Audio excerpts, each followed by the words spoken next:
The Galactic Assembly had seen war declarations, extinction votes, and the collapse of empires, yet silence fell when the young alien girl ran to the center of the chamber.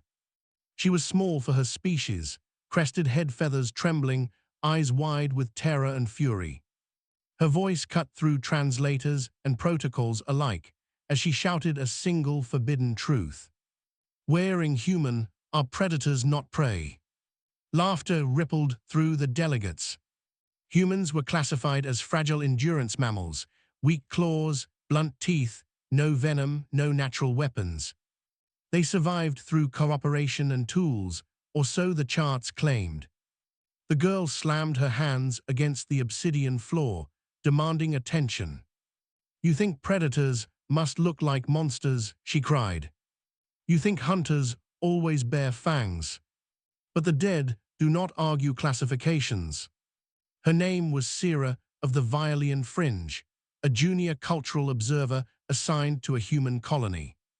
The council expected a routine report, trade habits, art, reproduction norms. Instead, they received a warning soaked in blood memory. "I lived among them," Sira continued. "I ate with them, slept near them, trusted them. They do not hunt with teeth, they hunt with patience." The laughter faded, replaced by uncomfortable shifting. The High Arbiter motioned for calm. "Explain yourself, child." Sira inhaled slowly. "Because humans do not chase prey. They endure until prey collapses." The colony world was called Havenreach, a dry planet with long seasons and thin soil. Humans should not have thrived there, yet they did. They planted trees where nothing should grow. They smiled while their bodies failed. Sira had been embedded to observe resilience metrics. Instead, she witnessed something else entirely. When predators came, the kind with claws and plasma glands, the humans did not run screaming. They ran slowly. They ran together. The beasts chased them for hours. The humans bled, stumbled, fell, and stood again. They did not panic. They spoke calmly, even kindly. "Come on, just a little farther," one said. "You can do this," another whispered. The predators exhausted themselves, muscles overheating, lungs failing. Then the humans turned back. Not with rage, but with grim necessity. They used stones, sharpened tools, coordinated strikes. Afterward they mourned the dead beast. They used every part of it. They thanked it. That was when Sira realized the truth. Predators that respect life are the most dangerous of all. Sira showed the assembly recordings. Human children learning persistence games. Human elders telling stories of survival against cold, famine, and war. "They do not glorify the kill," Sira said. "They glorify not giving up." She revealed human history. Endurance hunts on ancient Earth. Wars fought not for conquest, but because surrender meant extinction. Humans evolved on a world that tried to kill them daily. Storms, diseases, predators larger and stronger. So they became something else. They bonded. They planned. They remembered. A human does not forget a threat. They adapt to it. They wait. "You call them prey because they bleed," Sira said. "Predators blade too. Humans just refuse to stop." The laughter returned briefly when a warlord species mocked the warning. A human delegation was declared harmless. A border raid followed, meant as a lesson. The humans retreated. They surrendered territory, ships, even lives. The galaxy called it proof. Then supply lines failed. Then communications collapsed. Then allied species began to vanish. Humans had not fought back directly.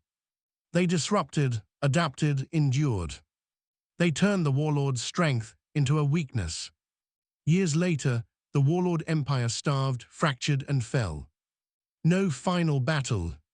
No dramatic conquest, just humans waiting until the enemy destroyed itself.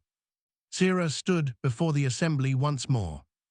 Still small, still shaking. Still right. Silence ruled as the final vote was cast. Humanity's status was changed. From prey species to persistence predator. A new warning was etched into the galactic archive. Never mistake kindness for weakness. Never confuse lack of claws with lack of threat. Humans were not monsters. They were worse. They were survivors. And survivors always win. Somewhere on Haven Reach, humans laughed, planted trees, and told stories, unaware that the galaxy had finally learned the truth. Wearing human are predators, not prey.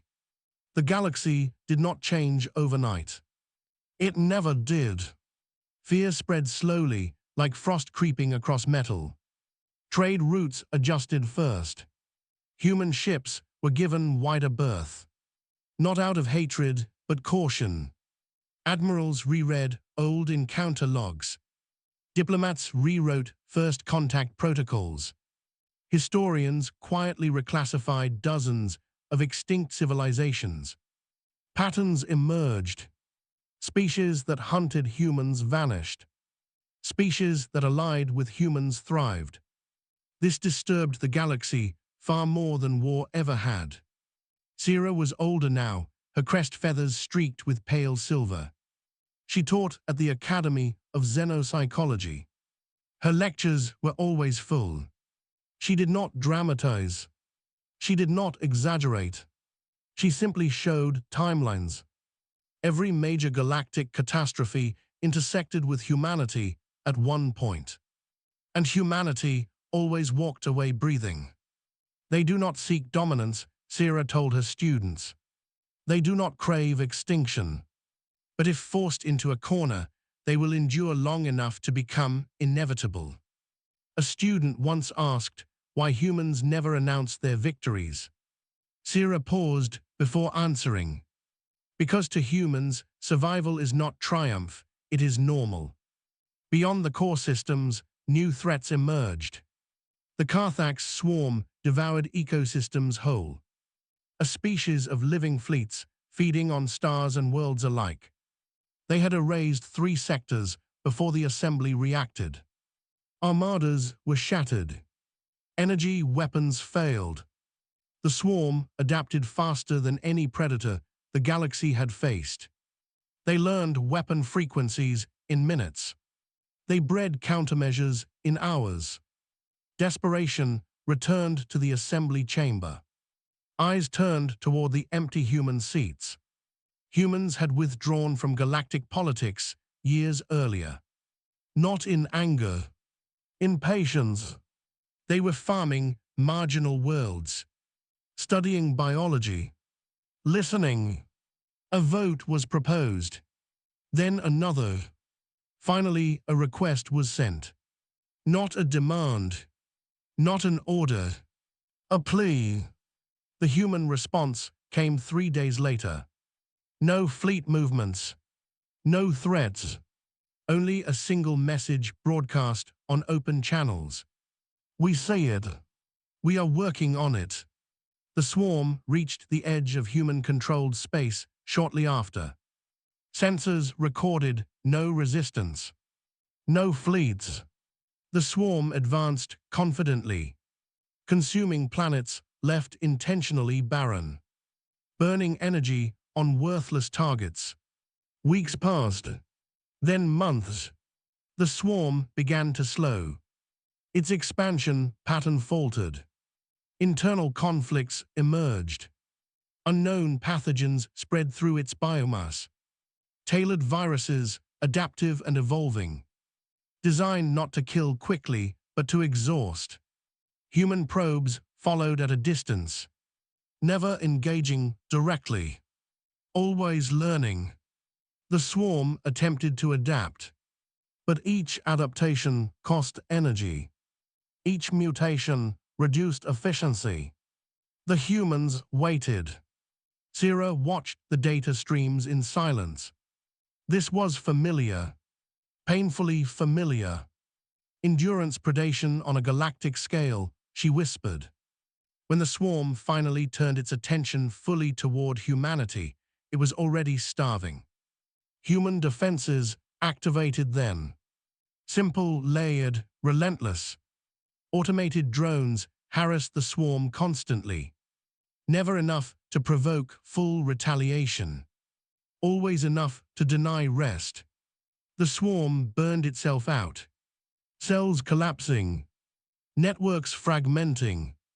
When the last core entity was destroyed, humans did not celebrate. They initiated cleanup. They restored damaged ecosystems where possible. They archived the swarm. Every mistake, every strength, every failure. The galaxy exhaled. Relief mixed with something colder. A new realization settled in. Humans were not reacting anymore. They were anticipating. New treaties were signed quickly. Human advisory councils were formed. Not commanders, advisors. Humans declined leadership positions consistently. They preferred influence without obligation. Preparation without spectacle. Sierra met a human once after the crisis. An older woman with tired eyes and a gentle voice.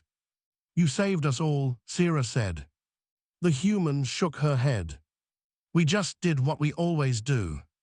"And that is?" Sierra asked softly. The human smiled faintly. "We survived long enough to figure it out."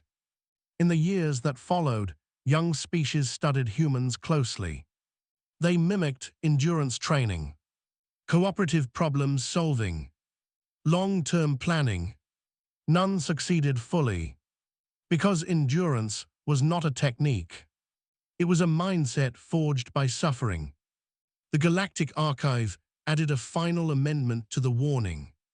Humans are persistence predators. They hunt problems, not prey. But Sierra added her own unofficial note, hidden in academic footnotes and whispered lectures. If humans ever stop enduring, if they ever decide survival is no longer enough, pray you are standing beside them, not in front of them. Somewhere on a quiet world, humans watched stars rise and set. They planned.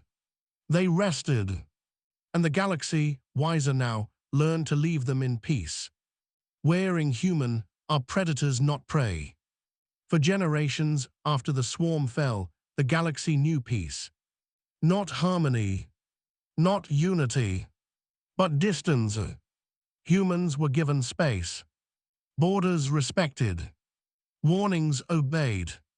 No one tested the classification again. Persistence predator was written in treaties, taught in academies, whispered to hatchlings.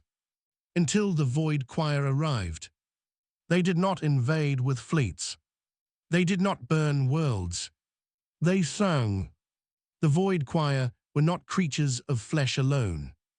They were resonance entities, living patterns of thought and sound. Their presence rewrote physics locally. Stars dimmed. Time stuttered. Civilizations collapsed without understanding why. Populations lost the will to continue. Entire species simply stopped trying. Endurance meant nothing against despair. Persistence meant nothing without hope. The assembly convened in panic once more.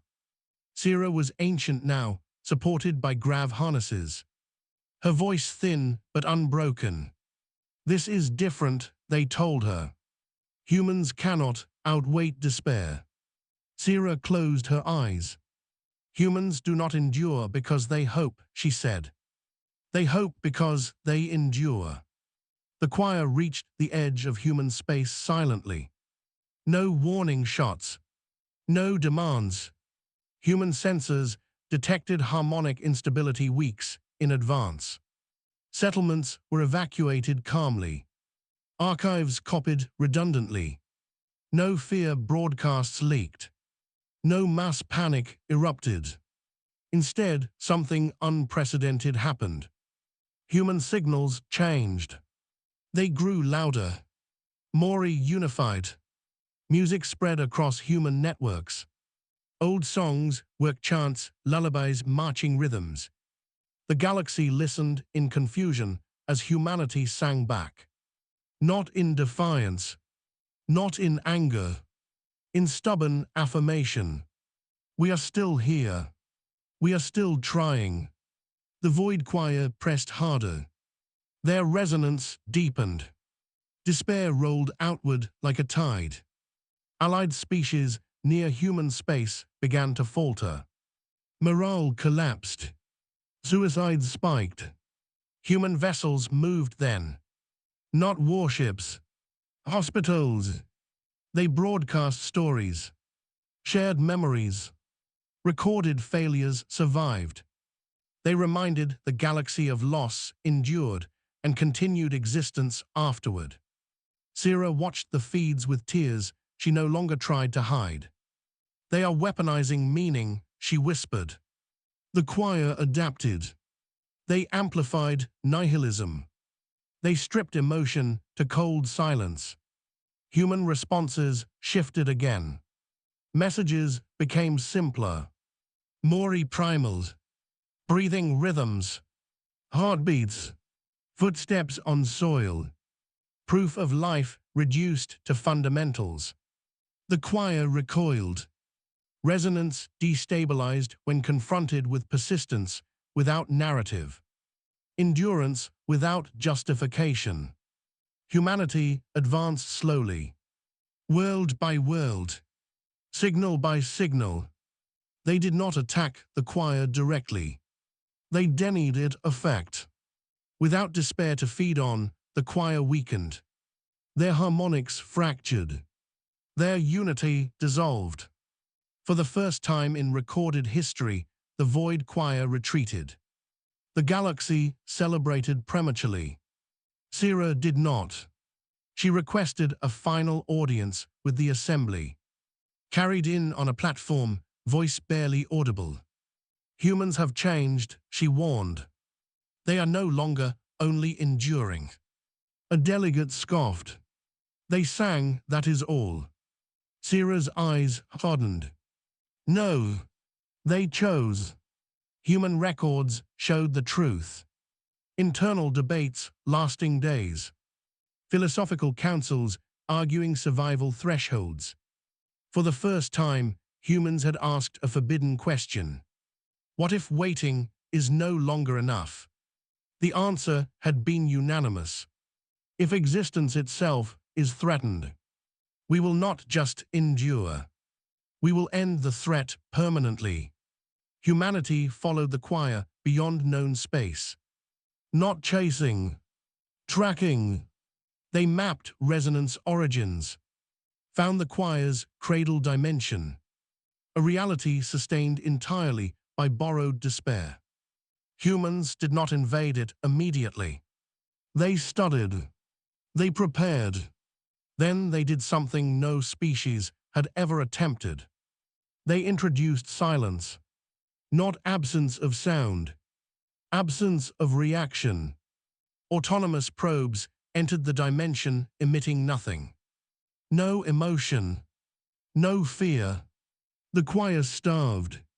Their patterns unraveling without feedback. Without prey. When humans finally acted directly, it was swift. Targeted collapses. Surgical erasure of harmonic anchors. The choir did not die screaming. They faded, confused, unheard. Sierra passed away before the operation concluded. Her final lecture recorded posthumously. Humans were never predators of flesh, she said. They are predators of inevitability. They hunt what threatens continuation. They exhaust it. They outlast it.